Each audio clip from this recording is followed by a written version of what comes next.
مرحلہ ہے حل جزاء الاحسان الا الاحسان. مگر اس سے پہلے وہ جس آیت کی شروع میں ہم نے تلاوت کی ہے سرنامے کے طور پر، قضا ربک الا تعبدوا الا ایہ وبالوالدین احسانا، کہ سوائے اپنے پروردگار کے کسی اور کی عبادت نہ کرنا، وبالوالدین احسانا، اور اپنے والدین کے ساتھ نیکی سے پیش آنا. توجہ کیجیے گا، یہ دو مرحلے ہیں. عبادت سوائے اللہ کے اور کسی کی نہ ہو، اس کی مرضی یہی ہے، اس کا حکم یہی ہے، اس کا فیصلہ یہی ہے. اور والدین کے لیے کہا کہ ان سے نیکی سے پیش آنا، ان پر احسان کرنا. وہ اردو والا احسان نہیں، نیکی اس سے مراد ہے، نیکی کرنا ان کے ساتھ، احسان کرنا.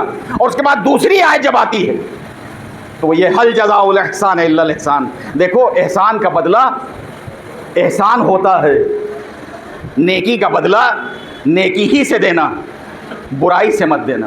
لیکن مقام افسوس یہ ہے کہ اس مہنگائی کے دور میں جہاں سب کچھ مہنگا ہے وہاں یہ بھی مہنگا ہو گیا ہے کہ ہم اپنے والدین کو بڑھاپے میں بالکل لاوارث چھوڑ دیتے ہیں اور اپنی 2 دن کے جورو کو غلام بن جاتے ہیں. معاف فرمائیے گا، میں نے پہلے ہی اپنے دفاع میں ایک جملہ کہہ دیا ہے کہ میں بھی اسی سماج کا ایک حصہ ہوں، اور ہم جورو کے غلام بن جاتے ہیں. بیوی کے تو ہم سارے حقوق ادا کر رہے ہیں، لیکن ماں باپ جو بڑھاپے کے مرحلے میں ہیں، جن کو اب ہمارے سہارے کی ضرورت سے بھی زیادہ اگر کوئی اہم آپ کے پاس لفظ ہے تو وہ استعمال کر سکتے ہیں، ضرورت ہے، ہم ان سے منہ موڑ لیتے ہیں. عزیزان گرامی، گزارش یہی ہے، ہم کہیں بھی رہیں، ہماری زندگی میں چاہے جتنی ترقی آ جائے، ان سب کا کریڈٹ ہمارے ماں باپ کو جاتا ہے. اب اس سے زیادہ آسان زبان ہم نہیں استعمال کر پائیں گے، ان سب کا. اور وہ سب احسانات اور نیکیاں ہم بھلا کر کے جورو کے غلام بن جاتے ہیں. بھئی ہمارے بھی بیوی بچے ہیں، اب ہم آپ کا خیال کریں کہ اپنے بیوی بچوں کا خیال کریں. اچھا، اگر کل جب آپ اس دنیا میں پہلا قدم رکھا تھا تو وہ کہہ دیتے بھئی ہمارا بھی معاملہ کچھ اور ہے، اب ہم تمہارا خیال کریں، پیدا بھی کیا، اب تمہاری تعلیم کا انتظام کریں، اب ہم تمہاری تربیت کا انتظام کریں، ہم تمہیں اپنی وراثت میں بھی ترکہ دیں، تمہیں حصہ دیں. یہ ہم سے نہیں ہو پائے گا، ہم اس کو ایسے ہی محلے والوں کو دیے دیتے ہیں. وہ بھی کہہ سکتے تھے، لیکن نہیں، انہوں نے اپنی نیندوں کو، اپنے آرام و راحت و آرام کو ترک کر کے ہمیں اتنے سے اتنا، اتنے سے اتنا، اتنے سے اتنا کیا ہے. آپ اس طرح سے غور کیجئے کہ آپ کی والدہ، یعنی آپ سے مراد میں بھی اس میں شامل ہوں، ہماری ماں، چلیے ہم اپنی طرف اشارہ کر لیتے ہیں، ہماری ماں، ہمارے باپ یعنی ہمارے والدین، یہ بھی تو کسی کی اولاد ہیں، ہے یا نہیں؟ نفسیاتی طور پہ آپ دیکھیے اس کو ذرا سا، وہ بھی تو ہیں. ان کے ماں باپ نے ان کی راحت و آرام کے لیے کیا کیا کیا ہوگا؟ توجہ فرمائیے. تمہیں جھولا چاہیے، یہ جھولا لے لو، گہوارہ لے لو. تمہیں ٹھنڈک چاہیے، لو ہم اے سی لگائے دیتے ہیں، کولر لگائے دیتے ہیں، پنکھا لگائے. تمہیں اچھی غذا چاہیے، برانڈڈ کمپنی کے بنا ہوا دودھ لا کر کے دے دیا، یہ لیجیے بھائی، ڈاکٹر نے یہی دودھ لکھا ہے، نہ گائے کا، نہ بھینس کا، نہ بکرے کا، نہ بکری، کچھ نہیں، یہ چاہیے.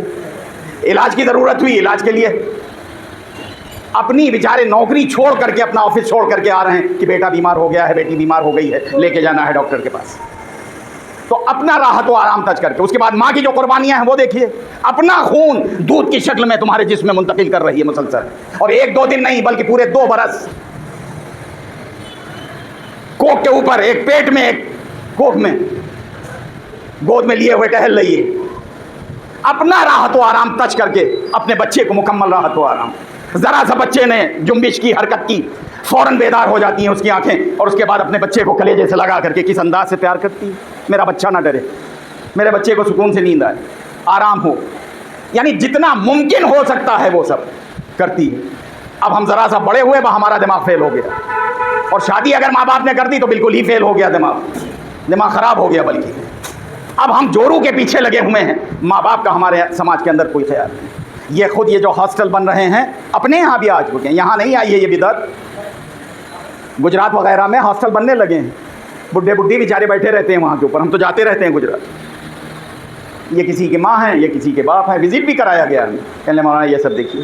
تو ہم نے کہا کیا ان کی اولادیں واصل جہنم ہو چکی ہیں، مر چکی ہیں؟ جو یہ بیچارے یہاں آشرم کے اندر، آشرم نام رکھ رکھا ہے، ودھوا آشرم، پتہ نہیں کیا نام ہے گجراتی میں، یہ آشرم میں رہ رہے ہیں، یا ان کی اولاد ان کے ہاتھ سے نکل گئی؟ کہنے لگے یہی سمجھیے، وہ اپنی جورو کی چمچاگیری میں لگے ہوئے ہیں، غلامی میں لگے ہوئے ہیں، اور ماں باپ کو یہاں چھوڑ گئے، ہم سنبھال لیں. یہ صورت ہے. اچھا، اگر یہی کام ماں باپ نے بچپنے میں کیا ہو تو کسی یتیم خانے میں، یہاں تو درجنوں یتیم خانے اور ہاسٹل اور اس طرح کے سب اگر جا کے چھوڑا ہے ہوتے. ہم کو ذرا سا اس طریقے سے سوچنا چاہیے ماں باپ کے مرحلے میں، کیونکہ بڑا محتاط مسئلہ ہے. ہم اہمیت نہیں دیتے ہیں ان مسائل پر، ہمیں دینا چاہیے. بہت حساس مسئلہ ہے ماں باپ کا اور ہمارا، کہ ہماری قربانیاں کتنی ہیں اور ماں باپ کی قربانیاں کتنی ہیں. ان سب چیزوں کے اوپر ہمیں غور کرنا چاہیے ہر آن ہر لحظہ. انہیں کس شے کی ضرورت ہے اور کس وقت ضرورت ہے. اگر وہ شے ہماری قدرت اور اختیار میں ہے تو ہم وہ حاصل کر کے ان تک پہنچائیں، اور اگر ہم نہیں پہنچا سکتے تو گویا کہ پھر یہ سمجھ لیں کہ ہم عملی طور پر آنکھ ہو چکے ہیں. شاید ہمارے بچے اور جوان لفظ آنکھ نہ سمجھ سکے. آنکھ کا مطلب یہ کہ انہوں نے اپنی اہلیت سے نکال دیا ہے، خارج کر دیا ہے، یہ میری اولاد نہیں ہے. اور جب اولاد آنکھ ہو جائے، نہ تو اسے دنیا میں کچھ ملنے والا ہے اور نہ آخرت میں کچھ ملنے والا ہے. یہ سمیٹ کے عرض کر رہا ہوں میں. اگر اولاد کو آنکھ کر دیا ہے ماں باپ نے، تو جو چھوڑا ہے ماں باپ نے اس میں سے نہ کچھ ملنے والا ہے اور نہ آخرت ملنے والی ہے، یعنی جنت ملنے والی ہے. تو اب وہ خسرت دنیا والآخرہ کا مصداق ہوگا. وہ اولاد خسرت دنیا والآخرہ، یعنی دنیا میں بھی نقصان اور آخرت میں بھی نقصان. ایک صلوات پڑھے محمد و آل محمد پر. اب اندازہ لگائیے کہ کتنے اہم ہیں ماں باپ. ایک شخص رسول اللہ کے پاس آیا، آنے کے بعد کہتا ہے یا رسول اللہ مجھے جہاد بالسیف کرنا ہے آپ کی قیادت میں، تو آپ مجھے اجازت دے دیجیے. تو رسول اللہ نے فرمایا کہ جاؤ جہاد کرو. ظاہر ہے اس زمانے میں ضرورت بھی تھی، کہا جاؤ جہاد کرو.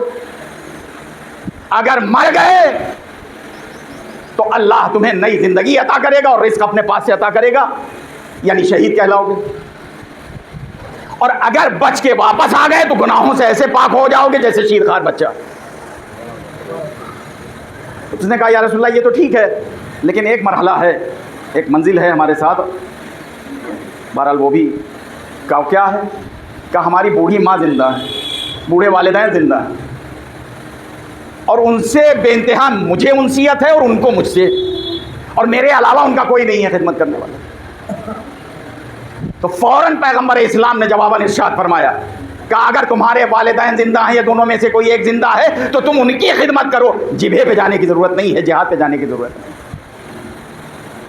تو ماں باپ کی خدمت جہاد بالسیف سے افضل ہے،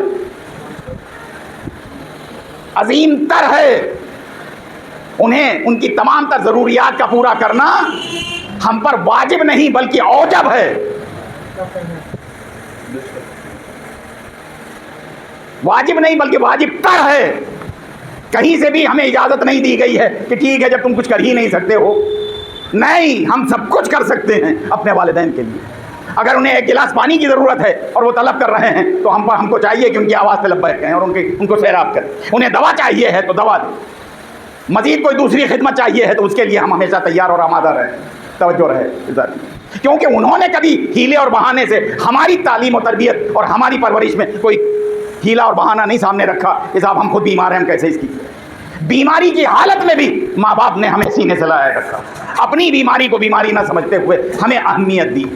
اور احسان کا بدلہ صرف احسان ہے، نیکی کا بدلہ قرآن کی نظر میں صرف نیکی ہے. برائی نہیں ہے کہ ایک شخص نے آپ کے ساتھ نیکی کی ہے آپ اس کو جب بھی بدلہ دیں تو برائی سے. تو یہ تو ماں باپ ہیں عزیزان کرام. تو جہاد سے بھی افضل ہے.